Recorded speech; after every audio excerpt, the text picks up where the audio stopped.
বন্ধুগণ, তোমরা দেখতে পাচ্ছ স্ট্রেট উষ্টি, কাকদ্বীপ আর গঙ্গাসাগর স্ট্রেট দেখাচ্ছে। তো এইখানে রাস্তাগুলো কি বলতো, খুব ইজিয়েস্ট রাস্তা এবং কি বলতো মানে খুব বেশি গলিগালা নেই, একদম যেরকম গুগল ম্যাপে দেখাবে সেরকম যাবে। স্ট্রেট যাও, খালি লেফট করো আর রাইট করো। এই আমাদের কলকাতা শহরের মতো এত ভজকট নয়, অনেক বেশি গলি, অনেক বেশি সিগন্যাল, এখানে সেই সব নেই। একটা রাইডিং করে একটা আলাদাই মজা। আমি তো বলবো যারা যারা এখনও বাইক নিয়ে মৌসুনি আইল্যান্ড আসোনি তারা তাড়াতাড়ি চলে আসো।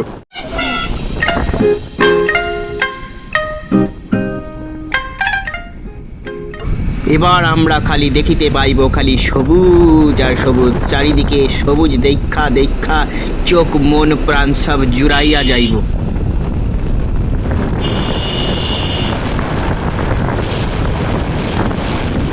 আহা, এইটাকে বলে সবুজ। শহরের ধুলো ধোঁয়া ছেড়ে আমরা এসেছি সবুজ ঘ্রাণ করতে। এইখানে পাবে শুধু ফ্রেশ এয়ার, যাকে বলে শুদ্ধ অক্সিজেন পাবে। খোলা শুদ্ধ অক্সিজেন কত নেবে, কত তুমি নেবে, টানো টানো, মানে অক্সিজেন টানার কথা বলছি, উল্টো পাল্টা ভেবো না কিছু।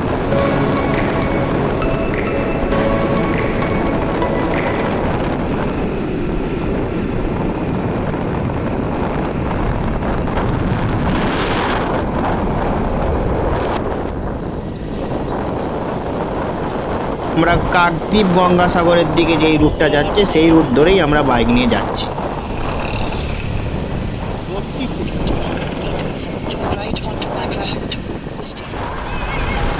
তো বন্ধুরা, আমরা উষ্টি নেত্রা ব্রিজে ঢুকে গেছি। এই যে উষ্টি নেত্রা ব্রিজ দিয়ে এখন আমরা যাব সোজা স্টেশনের দিকে। স্টেশন রাস্তা আসবে এরপর। মারাত্মক হাওয়া দিচ্ছে, রাস্তাঘাট যেমন সুন্দর প্লেন তেমন গাড়ি ঘোড়াও আসছে হু হা করে।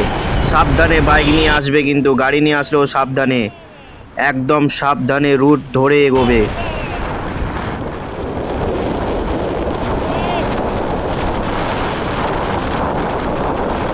এটা কিন্তু নেত্রা রোড দিয়ে যাচ্ছি আমরা, ঠিক আছে? এরপর নেত্রা স্টেশন আসবে, ওটাও ক্রস করতে হবে, রেল ক্রসিং একটু পরেই আসবে। সোজা খালি চলতেই থাকো, চলতেই থাকো।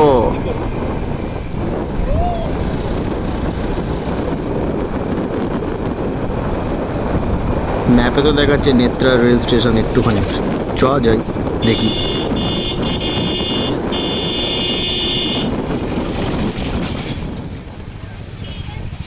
বন্ধুগণ, দেখতে পাচ্ছ নেত্রা রেল স্টেশন। এই ক্রসিংটা ক্রস করলাম, এরপর সোজা চলতেই থাকবো, দেখি ম্যাপে কি বলছে।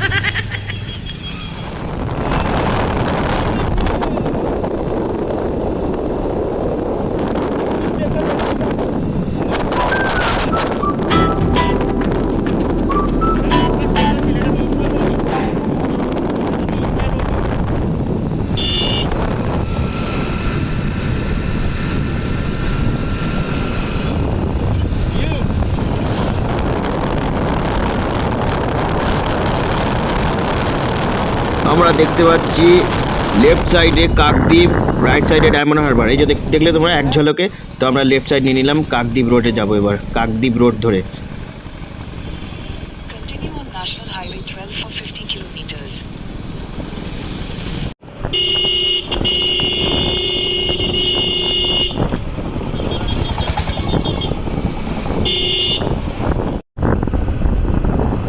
আমরা এতটা পথ অতিক্রম করলাম কিন্তু কখনো 100-এ গাড়ি চালাইনি, 50-60, খুব বেশি হলে 70। এ দেখো পুলিশ ধরেছে, দেখেছো? এই রুলস ব্রেক করলেই ধরবে, মানে ক্যামেরা লাগিয়ে রেখেছে, স্পিড দেখছে, যে স্পিড বেশি হবে ধরবে খাপাত করে একদম। ওয়েদার কি সুন্দর। গাইস, আমাদের গাড়ি গড়িয়ে চলেছে। এখন বাজে সকাল 7:57। নামখানা পৌঁছাতে আর মাত্র 36 কিলোমিটার বাকি।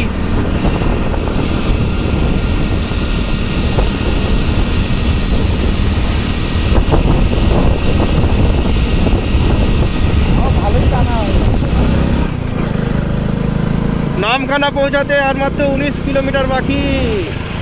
এখন বাজে 8:26।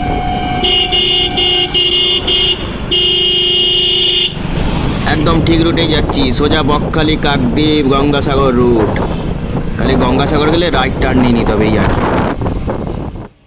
তো গাইস অনেকটা পথ জার্নি করে এসেছি। এ দেখো কাকদ্বীপ মহাশ্মশানকালী মন্দির, এটা ঠিক আছে। দেখো লেখা আছে কাকদ্বীপ শ্মশানকালী মন্দির।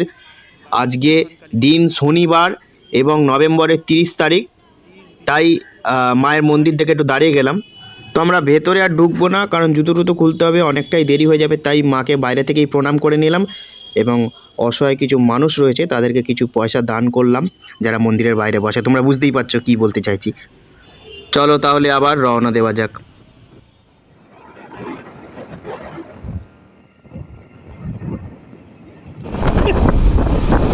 এখন বাজে 8:56, 1.1 কিলোমিটার দেখাচ্ছে। নামখানা পৌঁছাতে 2 মিনিট সময় লাগবে।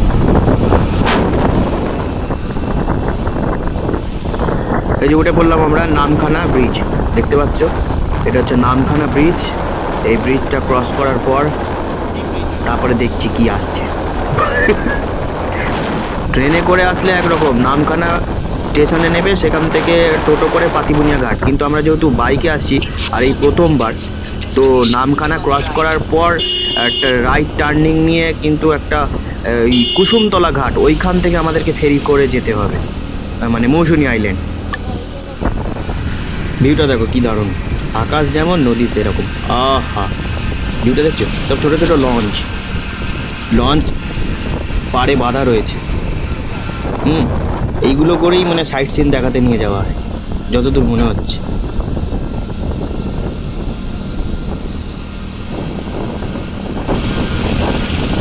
এত সুন্দর ভিউ বন্ধুরা,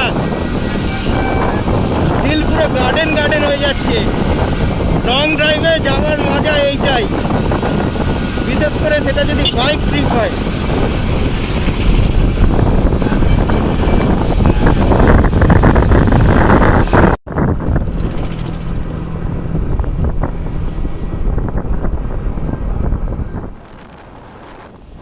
তো বন্ধুরা নামখানা ব্রিজ ক্রস করে এখন আমরা ডালখোলা বকখালি রোড ধরে সোজা যাচ্ছি, ঠিক আছে। এরপর একটা রাইট টার্ন আসবে, কিন্তু ওই রাইট টার্ন দিয়েই আমাদেরকে কুসুমতলা ঘাট বা হুজ্জুত ঘাট, যে কোনো একটা ঘাট, মানে এই পারে মানে হুজ্জুত ঘাট, ওই পারটা মানে কুসুমতলা ঘাট, সেটা দেখে নিতে হবে একবার।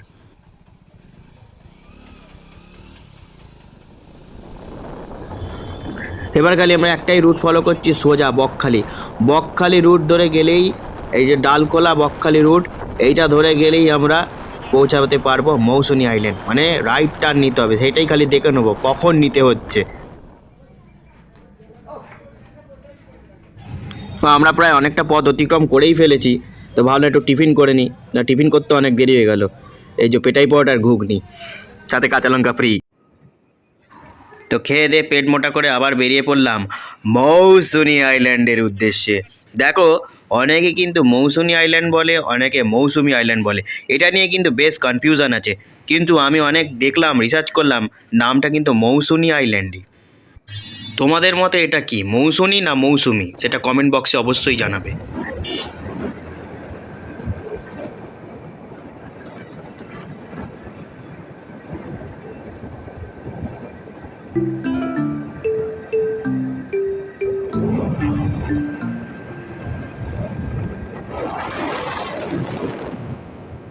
হালকা রোদ উঠেছে, কিন্তু রোদ গায়ে লাগছে না, মিষ্টি আবহাওয়া।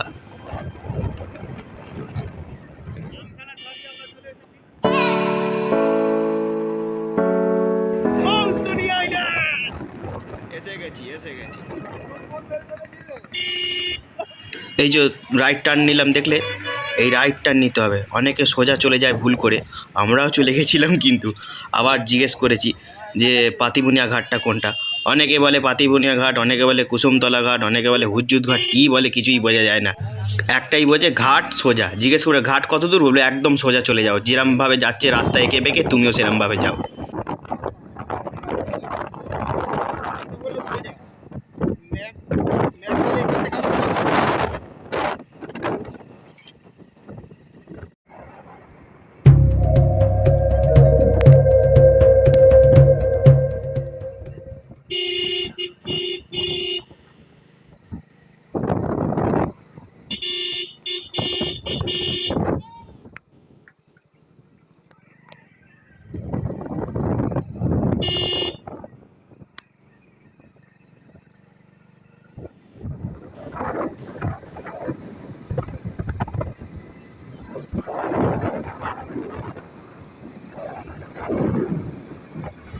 তাই ভাবি নামখানা স্টেশন থেকে ঘাটে আসতে 70-80 টাকা টোটোতে নেয় কেন? মানে বাইকে করে চলেই আসছি, এখনো ঘাট চোখে দেখতে পেলাম না, যে ঘাট কোথায় রে বাবা।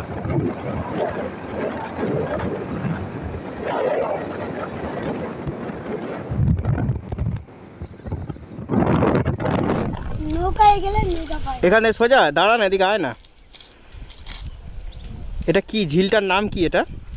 এটা হলো ঝিলের নাম যাই হোক একটা ঝিল। এটা নৌকা টৌকা তৈরি হয় নাকি? এই যে বড় বড় নৌকাগুলো তৈরি হচ্ছে। তৈরি হয়, আবার নৌকা তখন বেড়ে যায় মাছ ধরতে, হ্যাঁ তখন বড় নিয়ে আচ্ছা, এসে আবার আবার ঢুকে যায়। এই সোজা রাস্তা ধরে গেলেই মৌসুনি আইল্যান্ড, তাই তো? আবার নৌকা পার হতে হবে। হ্যাঁ, তোর নাম কি? আমার নাম সাকির। বাহ, খুব ভালো। কোন ক্লাসে পড়িস? তুই বাহ, খুব ভালো। তো বাড়ির সামনে? না, ওই ঢালাই গেছে। ও আচ্ছা আচ্ছা। তো কাতলা মাছ উঠছে এখান দিয়ে? মাছ উঠছে? এটা আমাকে ধরলে আমাকে মারবে। ও আচ্ছা। তো অনেকটা পথ অতিক্রম করে এসেছি বলে একটু জেরাবার দরকার ছিল, তো বাচ্চাটার সঙ্গে একটু মজা করছিলাম। তো এ দেখো চলে এসেছি আমরা, এই যে চলে এসেছি, এটা হচ্ছে পাতিপুনিয়া ঘাট। এবারে নৌকা করে ওপারে যাব, ওপারে গেলেই মৌসুনি আইল্যান্ড।